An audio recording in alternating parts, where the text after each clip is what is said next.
Mwite nitegeka Gracian, Papa Sava, Seburikoko n'andi mazina agiye atandukanye uyu munyabigwi mu myidagaduro nyarwanda agenda yitwa bitewe n'ibikorwa agenda agaragaza.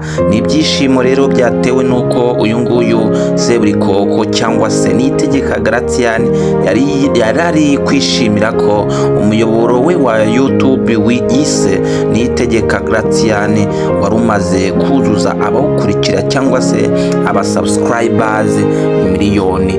Uyu nguyu nitegeka Gracian ni umunyabigwi wakoze ibikorwa bitandukanye kuri uyu muyoboro wa YouTube ugenda unyuzwaho ikinamico, amafilimi nyarwanda, ibikorwa cyangwa se ibiganiro bitandukanye bigenda bikundwa na buri wese. Uyu muyoboro we rero bamaze kuzuza abawukurikira miliyoni. Mu kiganiro uyu nguyu Papa Sava cyangwa se Seburikoko yagiye agirana n'ibinyamakuru bitandukanye harimo n'inyarwanda.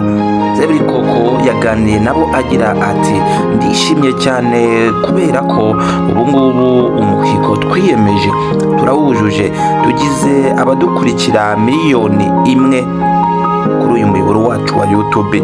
Ni intambwe ikomeye ku rugendo rukomeye tangaje kandi twatangije. Uyu mukinnyi avuga ko mu rwego rwo kugenda akomeza kugaragaza ibyiza hari na filime nshya y'uruhererekanye seri yatangije yise Iwacu Entertainment.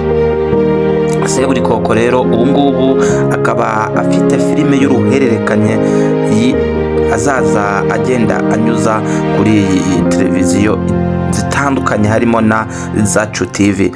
Kandi